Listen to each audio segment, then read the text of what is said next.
I had VIP tickets. Well, I've been thinking about doing this video for a while. After all, I've highlighted the hypocritical, disgraceful racism and misandry at places like Wizards of the Coast, Paizo, and Green Ronin. I had not gotten to MCDM Productions, but with the release of their recent campaign on backer kit for their new role-playing game, maybe now's the time to talk about the face and the brains behind MCDM, Matt Colville. By the way, I'll give you my thoughts on their campaign, which is now over $2 million in just the first couple of days. A great success, if you stick around to the end of the video. All right, so this video is a little complicated because in a few ways, I think Matt's actually worse than some of the folks I've highlighted in regards to unhinged, leftist political nonsense. But in other ways, he comes across as kind of normal. Matt is undoubtedly an old school tabletop gamer, but he has also worked in the video game industry at Turtle Rock Studios. He started to blow up on YouTube in 2016 in the afterglow of Critical Role and is tangentially associated with those folks, having written some stuff for the Vox Machina comic series and the Tal'Dorei campaign setting. He started to get successful in the tabletop RPG world by producing fairly well thought of third-party material for D&D 5e, such as Strongholds and Followers. I think Matt would admit his politics are pretty left-wing. He is out in Los Angeles after all. But unlike many in that crossover realm with RPGs, he has never disavowed Gary Gygax. In fact, he's made it known publicly how much he appreciates the founders of the game. And in an era where Gary gets ridiculed as problematic and just an old white man by most leftists, this is actually kind of good to hear. So this is one thing I think we can all give Matt credit for. He also seems to have an appreciation for the foundational authors of the game, such as Vance and Howard. And he's expressed some love for our friend Greg Gillespie's excellent Barrow Maze Mega Dungeon. Now, as I alluded to, Matt has another side, which is more than a little disturbing. Some of it might just rankle conservatives, libertarians, or Republicans, but some might be more than a little distasteful to even folks in the middle. Take this tweet here from Ryan Dancy, where he posited the question whether or not there was a point in time where the U.S. ceased being the greatest country on Earth. Matt answered with the simple response of June 21st, 1788. That was when the Constitution of the United States was officially adopted. In other words, Matt has never considered the U.S. the greatest country on Earth. I would beg to disagree, Matt. I would just ask Matt, which country was the greatest? The U.S. is far from perfect, and we are in a downward trend, but we're partially there because of attitudes like that. People who hate this country, but still insist on living here. Now, something I really don't like in people is sanctimony and false humility. This tweet here captures the essence of both, where Matt is talking about all the opportunities he had. Imagine that opportunity in America for someone who's good at their job. That must be one of the things that puts us at the bottom of Matt's list, but I digress. But then he does something that drives me absolutely nuts when, after he's cashed all of his checks, he bemoans the fact that someone like him didn't really deserve all that success. Now, Matt's still not above some good old-fashioned humble brags, as this clip was from a video just this past week. I thought this was kind of funny. I know you've heard this story before, but it is appropriate to the point I'm making. In 2016, I was still at Turtle Rock Studios. I went to a concert. I had VIP tickets, so I was in the center of the second row. VIP tickets. VIP tickets. Center of the second row. The second row. VIP tickets. When people do that sort of thing, I always wish there was a way to call their bluff. It reminds me of a scene in the movie Wolf, where Jack Nicholson has just lost his job and his wife to the slimy James Spader, who sanctimoniously asks if there's anything he can do to salve the wounds that he himself has inflicted.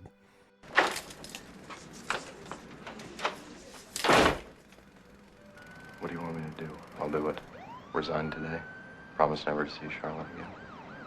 Just tell me what to do. I want you to resign today. Well, I can't do that. How about giving away the profits to your RPG campaign to help the unbelievable homeless problem in LA, Matt? I bet you'll clear a few million. You could buy a couple of homes for the down-and-out Chicanos that you claim to love so much. That is rather annoying, but the one tweet I consider truly vile from Matt is this one. It comes from when the Supreme Court kicked a law that even Ruth Bader Ginsburg agreed was troubled, Roe v. Wade, back to the states. There was, of course, outrage and tantrums from the likes of Matt and his leftist pals. Rightly so when you consider the millions of women who died in back alley procedures over the last year. Oh, wait, that didn't quite happen, did it? Sorry. But one of the things going on was some of the leftist kooks went over the line and started intimidation tactics at the private residences of some of the justices. This is something that no sane person would sanction. Look, I dislike AOC as much as anyone on the right, but nobody should ever be bothering her or anyone else at their residence or in their private lives. But old Matt doesn't believe this. For you see, extremism in the defense of extremism is no vice to him. This tweet defending that tactic is really loathsome. Something he should hang his head in shame over. How would he like it if people started showing up on his lawn and screaming at all hours of the night? Really, really disgusting. Matt, of course, has a healthy case of Trump derangement syndrome. You probably could have guessed that. Though I must confess, I snickered at this one here, where, as only a Los Angeles liberal could, he was already writing Trump's political postmortem before the 2016 election. I bet that sushi didn't go down so well on November 9th back in 16, did it, Matt? He also seems to have a general dislike of Republicans, as you can see here, but I'm sure he'd say that those are just those darn flyover country Republicans he hates so much. The ones out in LA are the good Republicans, because, well, half of them vote Democrat anyway. And of course, he throws in the odd virtue signal about men. Am I right? There's more, but I think that captures Matt pretty well. I doubt he'd have much to offer in rebuttal. These are his words, after all. You'll, of course, have to decide whether or not you're supporting MCDM in the future based on this. In a recent live stream, we made our own list of some of the major companies that are giving into or holding strong against leftism and identity politics, which are swarming our institutions. There's a link to download the list in the description of this video, and it will be a living document. We've only just started it. So take a look and see where we put MCDM or some of the other companies that you may be familiar with, and let us know in the comments below if you agree or disagree. As for my thoughts on the backer kit campaign for the MCDM RPG, they are searching for a title, by the way.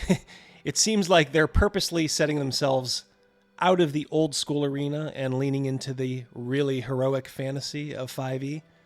In that respect, I think the game will end up hurting the next edition of D&D, perhaps even right from the outset, despite this game not being available to compete with the next edition of D&D when it does drop. More on that in a moment. People probably are starting to realize that they don't necessarily have to swap D&D editions and can keep playing 5e. In fact, I noticed Matt made a video this week where he pretty much said just that. Gee, I wonder if he would have an ulterior motive for saying that. Wizards of the Coast left this door open when they hedged their bets and decided not to monkey around too much with the 5e rule set in the updated edition forthcoming. That's a decision that could cost Wizards of the Coast in the face of growing competition. So, in this regard, I don't think the new game from MCDM is any real threat to the OSR. I think you're looking at two entirely different customer sets. Now, is there a place for a game that's sort of blasé about the tenets of old school games like Dungeons and Tomb Raiding and leans much harder into super-powered characters? Well, don't believe me, just look at how much they've raised so far. It's raised over $2 million in just the first couple of days. So obviously there is a market for it. I remember Matt saying in an old video that he really liked 4th edition and its tactical, almost tabletop miniature style. So it isn't really a surprise for me that their game seems to be heading in that direction. Apparently the players never miss in combat in this game, which is going to use 2 die 6, perhaps modified by die 4s and die 8s. Again, that would seem to give players a huge advantage, but I'm sure there'll probably be a way for villains to do their own thing. So we'll just have to see how successful they are in finding a way for the DM to tame the power bloat of the players.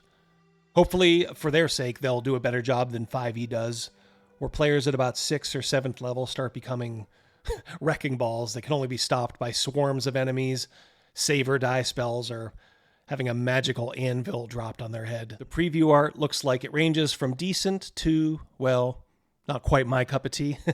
One big strike against this game is that I think they started this campaign way too early. They are aiming for a June 2025 date for just the PDFs. You're looking at 2 years minimum for a physical book in your hand. As I said earlier, I can see a lot of folks who back this just sticking with their original 5e stuff while they wait. But damn, that is going to be a long wait. And that is if everything goes according to schedule, which I doubt it will. It rarely ever does. It may be well into 2026 before you are sniffing the physical books for this game. Think about that. I am not backing this game, partly because of a few things Matt said that I illustrated for you above, but also because I'm just not in the market for a game like this, even to sit on my bookshelf. But what about you? Did you back this? Do you regret backing it after seeing some of the things Matt has said? Or are you okay with it, maybe as long as the nonsense stays out of the final game? Let me know, would you? I'd like to hear from you. Especially from you normies who are not normally that political, but perhaps, if you're American, you still love this country, one that Matt seems to not hold in very high regard, or ever has. Well, that's all for today. I hope you guys have a great, great rest of your day, and until we talk again, goodbye.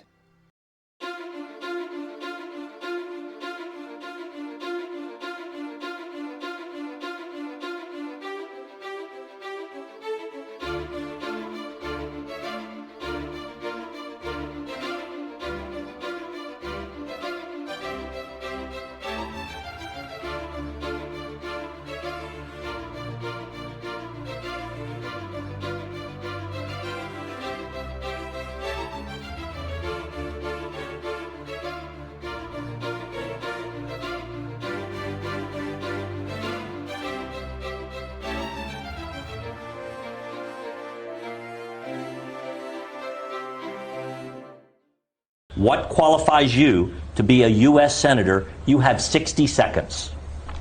Hi, good night, everybody.